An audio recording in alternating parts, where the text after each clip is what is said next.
반갑습니다. 5월 16일 월요일 큐티 스케치 시간입니다. 오늘 본문은 고린도전서 7장 25절부터 40절까지 말씀입니다. 오늘 본문은 이렇게 시작합니다. 처녀에 대하여는 내가 주께 받은 계명이 없으되 주의 자비하심을 받아서 충성스러운 자가 된 내 의견을 말하노니 내 생각에는 이것이 좋으니 곧 임박한 환난으로 말미암아 사람이 그냥 지내는 것이 좋으니라. 네, 오늘 본문은 결혼을 해야 되느냐 말아야 되느냐. 사도 바울은 이렇게 이야기합니다. 안 하는 게 좋다. 네, 오늘 본문에 이제 그 내용을 살피면서 우리가 왜 사도 바울이 그렇게 이야기하는가. 물론 결혼하는 것도 좋다 그랬어요. 결혼하는 것도 좋다. 그러나 결혼 안 하는 것이 더 좋다 이렇게 이야기했습니다. 어떤 의미에서 이런 이야기를 했는가. 제가 앞전에서도 결혼은 하나님이 원하시는 것이고 그래서 남녀를 만들었고 결혼을 축복하고 그리고 그 결혼을 통해서 자녀가 생산되고 하나님의 약속이 이루어지는 통로인데 결혼은 해야 된다. 특별한 이유가 없는 한 해야 된다. 이렇게 이야기했는데 사도 바울은 결혼은 하는 게 좋다. 그러나 안 하는 건 더 좋다. 이렇게 이야기합니다. 물론 이 전제가 조금 다르죠.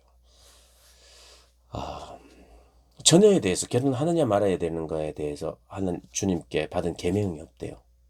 그렇게 하면서 26절에 이렇게 이야기합니다. 임박한 환난으로. 그러니까 임박한 환난을 전제하면서 결혼을 이야기하는.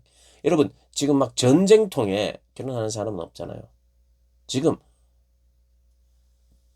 가족이 생기고 자녀가 생기면 이 임박한 환난에 이게 안 되죠. 임박한 환난으로 말미암아 사람이 그냥 지내는 것이 좋다. 네가 아내에게 매였느냐 노이기를 구하지 말며 아내에게 노였느냐 아내를 구하지 말라. 좀 있는 그대로 지금 현 상태를 유지하는 것이 좋다는 그런 어제 본문과 이어지는 거죠.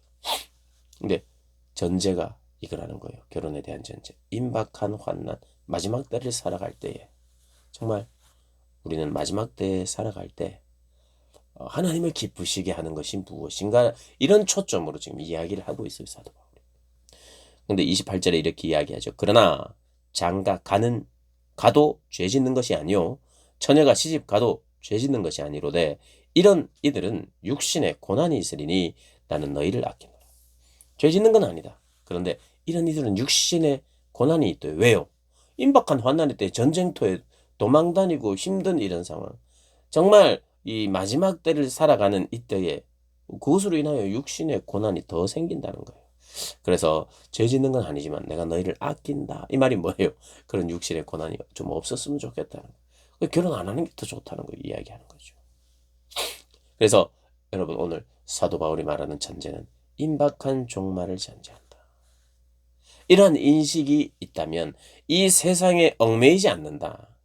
이런 인식이 임박한 종말, 마지막 때를 살아가는 그러한 마음으로 이 세상의 질서, 이 세상의 질서가 궁극적인 것이 아닌 것을 자꾸 생각하게 된다는 거예요. 이 세상의 질서, 자연스럽게 대학 가고 직장 생활하고 결혼하고 자녀를 낳고 하는 이런 이 세상의 자연스러운 질서, 이게 중요한 것이 아니다. 이것이 중요한 것이 아니다. 궁극적인 것이 아니다. 반드시 내세가 있다. 이 이생은 짧다. 하나님을 기쁘시게 하는 것이 무엇인가? 하나님 나라와 복음의 영광을 위하여 사는 것이 무엇인가? 고민할 때 장가가고 시집가는 것. 이것이 하나님의 사명. 하나님이 원하시고 기뻐하시는 일을 막는 종류의 것이 된다면 그거 생각해 보라는 것이. 이 세상이 영원한 것처럼 살지 않고 이 세상에 취해서 이리저리 흔들리지 않는 삶. 그런 삶을 살게 되는데 결혼도 그런 관점에서 바라보는 안목이 생긴다는 거. 여러분 결혼은 해야지 뭐 사랑해야 하고 뭐 이런 마음으로만 볼 것이 아니라 이 결혼을 마지막 때를 살아가는 내가 그리고 하나님의 영광과 하나님의 기쁨이 되기를 원하는 내가 이런 관점으로 결혼을 생각하는 것. 꼭 한번 생각해야 되는 문제죠. 하나님의 사명을 감당하지 않는 방향으로 내가 나아갈 때 그러다 보면 어떤 일이 일어나냐. 33절에 장가간 자는 세상 일을 염려하여 어찌하여 아내를 기쁘게 할까? 사명을 잃어가는 사람들의 마음속에 이런 것이 있다는 거예요. 어떻게 하면 장가가서 아내를 기쁘게 할까? 이미 삐뚤어졌죠. 마음이 갈라지며 시집가지 않은 자와 처녀는 주의 일을 염려하여 몸과 영을 다 거룩하게 하려 하되 시집간 자는 세상의 일을 염려하여 어찌하여 남편을 기쁘게 할까 하느니라. 몸과 영을 어떻게 하면 주의 일에 대한 염려와 또 나의 몸과 영을 더 거룩하게 하려고 할 것인가라고 생각하지 못하고 시집가고 장가가면 아내와 남편을 기쁘게 하려고 하는 내 마음 때문에 때로는 하나님의 원하시고 기뻐하시는 일들을 담대하게 그리고 즉시 순종하지 못할 수 있다는 것을 지금 말하고 있는 거예요. 그러면서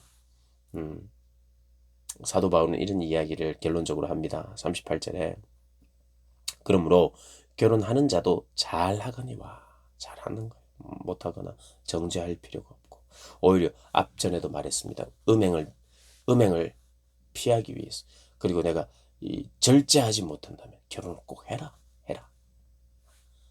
이렇게 이야기했죠. 결혼하는 자도 잘하거니와 결혼하지 아니하는 자는 더 잘하는 것이다.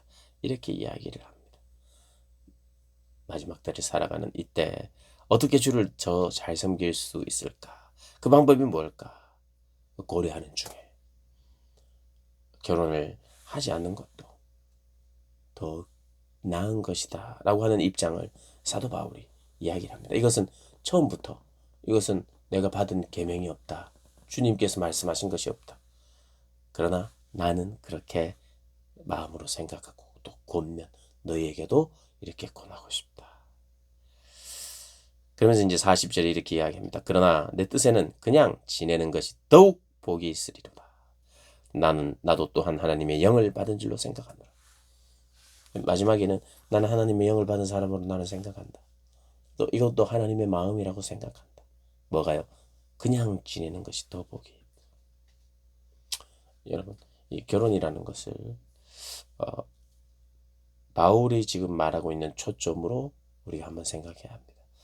바울은 모든 초점을 주님을 기쁘시게 하는 삶에 두었어요.